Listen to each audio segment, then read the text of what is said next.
வணக்கம். Welcome to Varnika mystery world. இரவு மணி சரியாக 2:30. சுத்தி அடர்ந்த இருட்டு. வண்டி ஹெட்லைட் வெளிச்சம் மட்டும்தான் முன்னாடி தெரியுது. தர்மபுரி தாண்டி சேலம் போற அந்த தொப்பூர் கணவாய் ரோடு இந்தியாவிலேயே ரொம்ப ஆபத்தான ரோடுன்னு எல்லாருக்கும் தெரியும். ஆனா அன்னைக்கு அந்த டிரைவர் பார்த்தது விபத்து இல்ல, ஒரு உருவம். வெள்ளை புடவை கட்டின ஒரு பொண்ணு தனியா அந்த நடுக்காட்டுல கையை உயர்த்தி லிப்ட் கேக்குறா. வண்டியை நிறுத்தின ஆபத்து. நிறுத்தாம போனா பாவம்னு நினைச்சு அந்த டிரைவர் மெதுவா வண்டியை ஓரங்கட்டுறாரு. ஆனா அந்த பொண்ணு கிட்ட போய் பார்த்தப்போதான் அவருக்கு ஒரு விஷயம் புரியுது. அந்த பொண்ணோட கால் தரையில படவே இல்லை. அந்த இடத்துல இருந்து அவர் எப்படி தப்பிச்சாரு? இப்போ அந்த கணவாய் ரோடுல நடக்கிற விபத்துகளுக்கும் அந்த பொண்ணுக்கும் என்ன சம்பந்தம்னு தான் இந்த வீடியோல முழுசா பார்க்க போறோம். வீடியோவை ஸ்கிப் பண்ணாம கடைசி வரைக்கும் பாருங்க. இரவு 2:30. அந்த சமயம் தொப்பூர் கணவாய் சாலையில் பயணிக்கும் லாரி ஓட்டுநர்கள் பலரும் சொல்லும் ஒரு பொதுவான கதை இதுதான். தர்மபுரியிலிருந்து சேலம் நோக்கி செல்லும் அந்த மலைப்பாதையில் சுமார் 18 வளைவுகள் இருக்கு. அதில் ஒரு குறிப்பிட்ட வளைவில்தான் அந்த பெண் தென்படுகிறாள். அவள் பார்ப்பதற்கு மிகவும் சாதாரணமாக ஒரு வெள்ளை நிறப்புடவை அணிந்து கையில் ஒரு சிறிய பையுடன் சாலையில் தனியாக நின்று கொண்டிருப்பாள். அந்த நள்ளிரவு நேரத்தில் ஆள் நடமாட்டமே இல்லாத அந்த அடர்ந்த காட்டுப்பகுதியில் ஒரு பெண் தனியாக இருப்பதை பார்த்து இறக்கப்பட்டோ அல்லது உதவி செய்யவோ நினைத்து யாராவது வண்டியை நிறுத்தினால் அங்கேதான் ஆபத்து ஆரம்பமாகுது. வண்டியை நிறுத்தியதும் அந்த பெண் தனக்கு அடுத்த ஊர் வரை லிப்ட் வேண்டும் என்று மிகவும் மென்மையான குரலில் கேட்பாள்.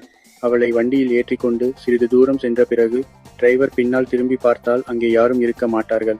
வண்டி ஓடிக்கொண்டிருக்கும் போதே அவள் மறைந்து விடுவாள். இதனால் பயந்து போய் டிரைவர் பதற்றத்தில் வண்டியை ஓட்டும் போது அந்த வளைவுகளில் நிலை தடுமாறி பெரும் விபத்துகள் ஏற்படுது. இந்த மர்மத்திற்கு பின்னால் ஒரு சோகமான கதையும் சொல்லப்படுது. பல ஆண்டுகளுக்கு முன்னால் இதே கணவாய் சாலையில் ஒரு இளம் தம்பதியினர் நள்ளிரவில் பயணித்த போது பிரேக் பிடிக்காமல் ஏற்பட்ட விபத்தில் அந்த பெண் அந்த இடத்திலேயே உயிரிழந்ததாகவும் அவளது ஆவிதான் இன்னும் அங்கேயே சுற்றித் திரிவதாகவும் உள்ளூர் மக்கள் நம்புறாங்க. அவள் குறிப்பாக தனது கணவனைப் போலவே இருக்கும் நபர்களிடம் அல்லது இறக்கப்படுபவர்களிடம் உதவி கேட்பதாக சொல்லப்படுது. இன்னொரு பக்கம் அந்த பெண் லிப்ட் கேட்பதை கவனித்து வண்டியை நிறுத்தாமல் வேகமாக செல்பவர்களையும் அவள் விடுவதில்லை. வண்டியின் வேகத்திற்கு இணையாக அவளும் ஓடி வருவாள் என்றும் திடீரென்று ஜன்னல் கண்ணாடியை தட்டுவாள் என்றும் ஓட்டுநர்கள் பீதியுடன் சொல்றாங்க. இதனால் ஏற்படும் பயம்தான் அந்த சாலையில் நடக்கும் 70% விபத்துகளுக்கு காரணம் என்று சொல்லப்படுது. அறிவியல் ரீதியாக பார்த்தால் அந்த சாலையில் உள்ள அதிகப்படியான வளைவுகளும் தூக்கமின்மையால் ஏற்படும் பிரமைகளும் தான் இதற்கு காரணம் என்று சொல்லப்பட்டாலும் அந்த 2:30 மர்மம் மட்டும் இன்னும் பல டிரைவர்களின் தூக்கத்தை கெடுத்து கொண்டுதான் இருக்கு. அந்த பாதையில் செல்லும் போது இப்போதும் பல ஓட்டுநர்கள் அந்த பெண்ணின் உருவத்தை பார்த்ததாக சத்தியம் செய்றாங்க. இந்த தொப்பூர் கணவாய் மர்மத்தை பற்றி இன்னும் ஆழமாக பார்த்தால் அங்கே நடக்கும் சம்பவங்கள் வெறும் லிப்ட் கேட்பதோடு மட்டும் நின்று விடுவதில்லை. அந்த பெண் குறித்த தேடலில் மேலும் சில அதிர்ச்சியூட்டும் தகவல்கள் இங்கே இருக்கின்றன. அந்த பெண் லிப்ட் கேட்கும் இடத்திற்கு சற்று தள்ளி ஒரு பழைய பாலம் இருக்கு. நள்ளிரவு 2:30 அளவில் அந்த பாலத்தை கடக்கும் போது வண்டியின் என்ஜின் திடீரென்று ஆயப்பாகிவிடும் அல்லது வண்டியின் வேகம் தானாகவே குறையும் என்று பல ஓட்டுநர்கள் அனுபவபூர்வமாக சொல்லியிருக்காங்க. அந்த சமயத்தில் வண்டிக்கு முன்னால் அந்த பெண் குறுக்கே நடப்பது போலவும் திடீரென்று மறைவது போலவும் தோன்றும். இன்னொரு முக்கியமான விஷயம் என்னவென்றால் அந்த பெண் வண்டியில் ஏறிய பிறகு யாரிடமும் அதிகமாக பேச மாட்டாளாம். ஆனால் அவளிடம் இருந்து ஒரு விதமான மல்லிகைப்பூ வாசம் வரும் என்று சொல்லப்படுது. வண்டியில் ஏறி அமர்ந்த சில நிமிடங்களிலேயே ஓட்டுநருக்கு ஒரு விதமான மயக்க நிலை அல்லது அதிகப்படியான பயம் ஏற்படும். அந்த பெண் மறைந்த பிறகு வண்டியின் பின் சீட்டில் ஈரமான தடம் இருப்பதை சில ஓட்டுநர்கள் கவனித்திருக்காங்க. இது அந்த பெண் விபத்தில் சிக்கி உயிரிழந்த போது இருந்த நிலையை குறிப்பதாக மக்கள் நம்புறாங்க. மேலும் அங்கே விபத்தில் சிக்கி உயிர் பிழைத்த சில ஓட்டுநர்கள் ஒரு விசித்திரமான தகவலை பகிர்ந்துள்ளனர். அவர்கள் விபத்துக்கு உள்ளாவதற்கு சில நொடிகள் முன்னால் ஒரு பெண் அலறும் சத்தம் கேட்டதாகவும் அல்லது யாரோ ஒரு பெண் வண்டியை பலமாக பிடித்து தள்ளியது போன்ற உணர்வு ஏற்பட்டதாகவும் சொல்றாங்க.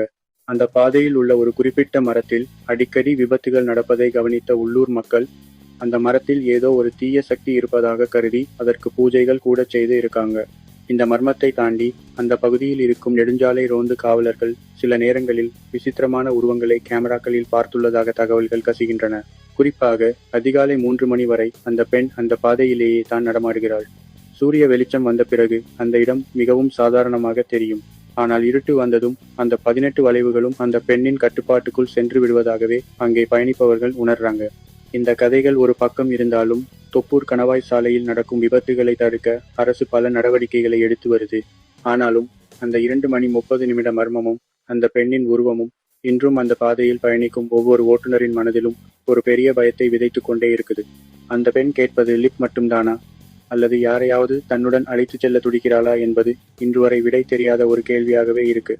இதை பத்தி நீங்க என்ன நினைக்கிறீங்கன்னு காமெண்ட்ல சொல்லுங்க. மீண்டும் ஒரு மர்ம வீடியோவோட உங்களை அடுத்த வீடியோவில் சந்திக்கிறேன். நன்றி, வணக்கம்.